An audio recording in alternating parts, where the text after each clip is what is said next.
What is up, everybody? It's your boy Boombox back at it again with another one of these virtual campfire videos here. So, I am your Bigfoot. I also have some wonderful staff friends that are here with me tonight. They will be popping up. And so, just to get this thing started, how we get these things started. Y'all know how we get these things started. I think I got a buddy named Rhapsody with a song to start us off. Hey guys, Rhapsody here, and I'm going to teach you guys the 4-H spirit song. So, first things first, repeat after me. I got that 4-H spirit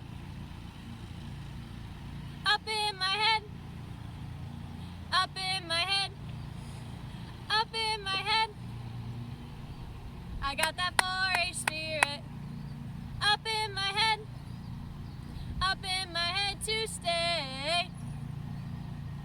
Alright, stop repeating. So, we're going to repeat that exact same chorus, but every time we sing a different part. So it's going to be up in my head the first time, then deep in my heart, then here in my hands, and down in my toes, and all over me. And then at the very, very end, after we've done all 5 of those, we're going to go and up in my head, deep in my heart, here in my hands, down in my toes, and all over me, all together. So, without further ado, we're going to put it all together on the count of tree. Over there are some pretty darn trees. I got that 4-H spirit up in my head, up in my head, up in my head. I got that 4-H spirit up in my head to stay. I got that 4-H spirit deep in my heart, deep in my heart, deep in my heart. I got that 4-H spirit deep in my heart, deep in my heart to stay. I got that 4-H spirit here in my hands, here in my hands, here in my hands. I got that 4-H spirit here in my hands to stay. I got that 4-H spirit down in my toes, down in my toes, down in my toes. I got that 4-H spirit down in my toes, down in my toes to stay. I got that 4-H spirit all over me, all over me, all over me. I got that 4-H spirit all over me to stay. I got that 4-H spirit up in my head, deep in my heart, here in my hands. I got that 4-H spirit down in my toes, all over me to stay. 4-H. All right, thank you, Rhapsody. Let's give Rhapsody a big 4-H on the count of 3. 1, 2, 3. 4-H. That's right. All right. Man, I think I'm feeling another song. Woo, I like this. I'm feeling this. Hey, is there a Jiffy with a song? Hey guys, it's Jiffy. I'm going to be doing a song for you called Jellyfish. It's one of my favorite songs. Alright, so it starts. Arms up, wrists together. The jellyfish, the jellyfish, the jellyfish, the jellyfish. Arms up, wrists together, elbows together. The jellyfish, the jellyfish, the jellyfish, the jellyfish. Arms up, wrists together, elbows together, knees together. The jellyfish, the jellyfish, the jellyfish, the jellyfish. Arms up, wrists together, elbows together, knees together, toes together. The jellyfish, the jellyfish, the jellyfish, the jellyfish. Good job, guys. All right, guys. I think we got a Ratchet. Is there a Ratchet with a song? Hello everybody, it is Ratchet and I'm going to be teaching y'all a song today. It is my favorite song ever. It is called Old Miss O'Leary. So the first thing I'm going to do is I'm going to teach y'all the words to it. So it goes like this. One dark night, when we were all in bed, old Miss O'Leary left a lantern in the shed. When the cow tipped it over, she winked her eye and said, it's gonna be a hot time in the old town tonight. Fire, fire, fire! Awesome. So the only thing you're going to do is you're going to put all that together into one song, and we are going to start it on the count of 3. So 1, 2, 3. One dark night when we were all in bed, old Miss O'Leary left a lantern in the shed. When the cow tipped it over, she winked her eye and said, "Gonna be a hot time in the old town tonight. Fire, fire, fire!" Awesome. Good job, everybody. That is my favorite song. Man, I love that song. Old Miss O'Leary is one of my hands down favorites. I love that song. Oh, man. You know, guys, I think we've had a lot of fun. And so I think now I'm feeling for a story. Is there a 8-track with a story somewhere about a trip that he went on recently? What's up, everybody? It's your boy 8-Track here. I was told to tell you all about a story from when I was a kid. And so I'm going to tell you about the time I went trick-or-treating. So it was me and 2 of my friends. We were going trick-or-treating. I dressed up as me. I told people my costume was essentially I was a superhero, but my costume was at the cleaners. So that kind of worked. And then my other friend dressed up as John Cena from WWE. And the other friend dressed up as Patrick from SpongeBob. And so we're getting ready to go. I'm a little mad because it's a little rainy outside, a little drizzly, not enough to cancel trick-or-treating, but enough to get on your nerves kind of thing. And so we get to the first house, and my friend dressed up as Patrick was like, "Yo, watch this." I was like, "Bro, what you finna do?" And so the lady comes to the door. She's like, "Hey, little kids, here's your candy." And she starts with the John Cena guy, gives him a piece of candy, and then she drops a Reese's cup in my bag. And then my last friend, she gives him a Hershey bar. As soon as the Hershey's hit the bottom of the bag, my friend went, "Chocolate! Chocolate! Chocolate!" and scared the ever-living daylight out of this woman. Bruh, when I tell you I hollered, I screamed. I died. Bruh. I was like, if this is what trick-or-treating gonna be like, I'm here for it. And so we keep going. We hitting houses. And now, real quick, I understand giving apples as a trick-or-treat thing because, apple day keeps the doctor away. But why are you gonna disrespect me with a banana? Come on now. A banana? Really? That's gonna be rotten in a couple days? Anyway, so we hit the last house on the block. And so this house we had heard about before. We seen it, riding bikes or whatever.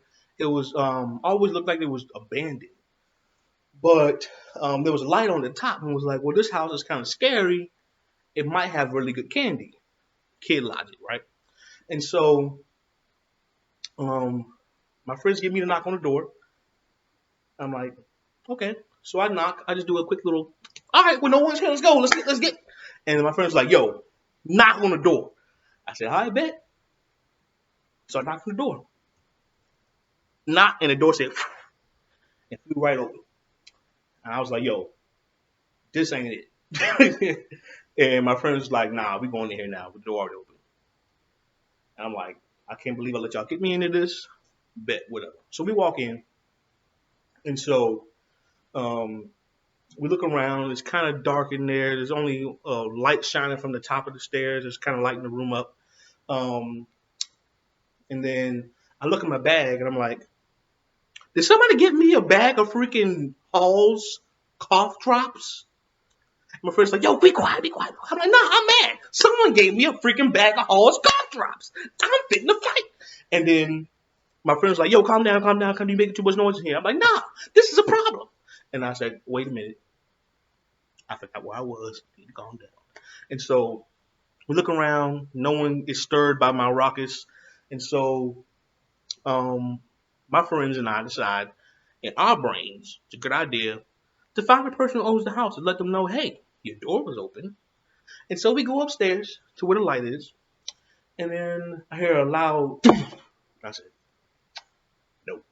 And so we turn around and we start going out. And next thing you know, a freaking coffin. This coffin was like 8 feet tall, bursts through the freaking wall and starts chasing us. I mean, like, it was hauling. It was going fast as I don't know what. I mean, I mean, bouncing up and down, chasing us. And I was like, yo, let's start throwing stuff at it. Let's start throwing stuff at it. Let's start throwing stuff at it. And so my friend took his John Cena chain off and threw it at it and said, yeah. And then he realized, like, wait a minute, why am I even running? You can't see me. And the coffin kept coming and knocked him over. And then chased after us.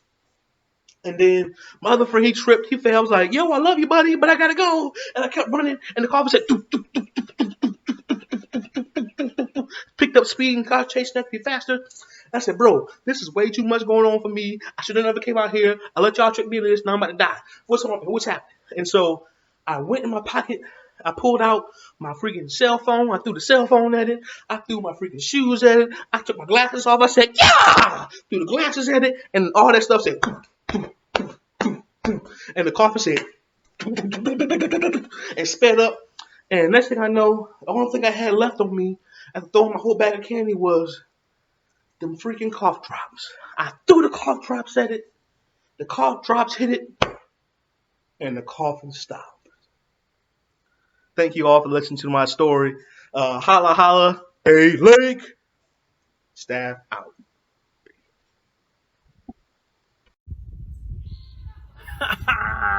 See, I knew y'all would like that one. I like that story. All right, guys. So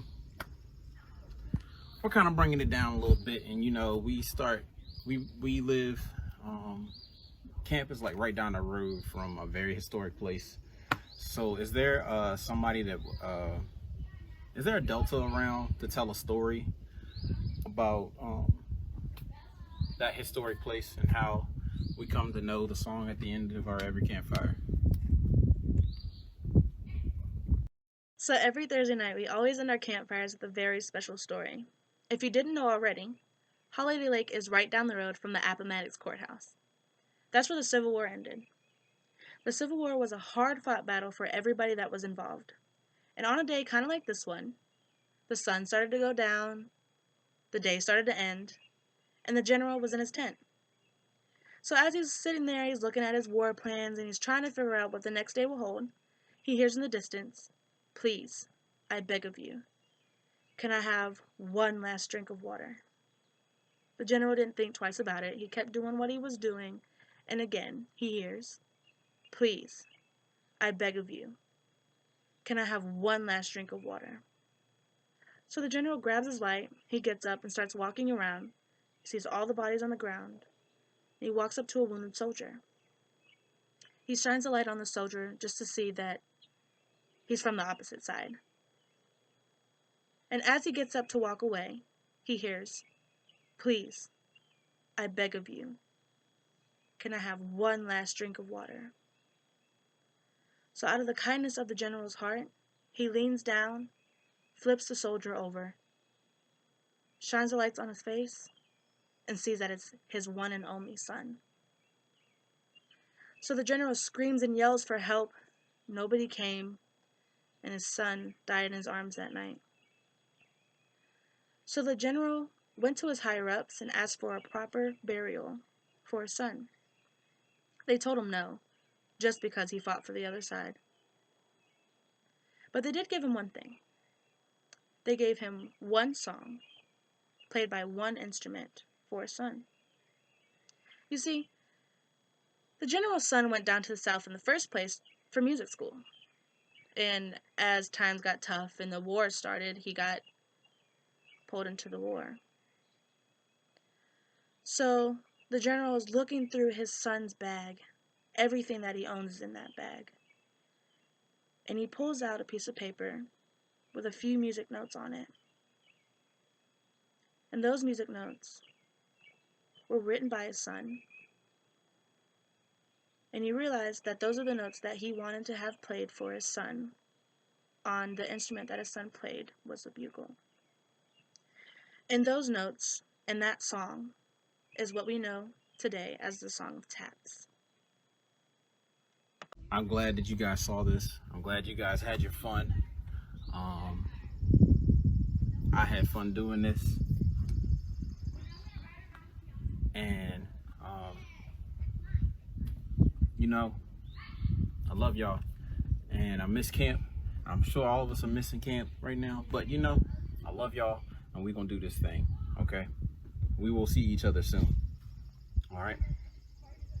Much love. Peace. Boombox out.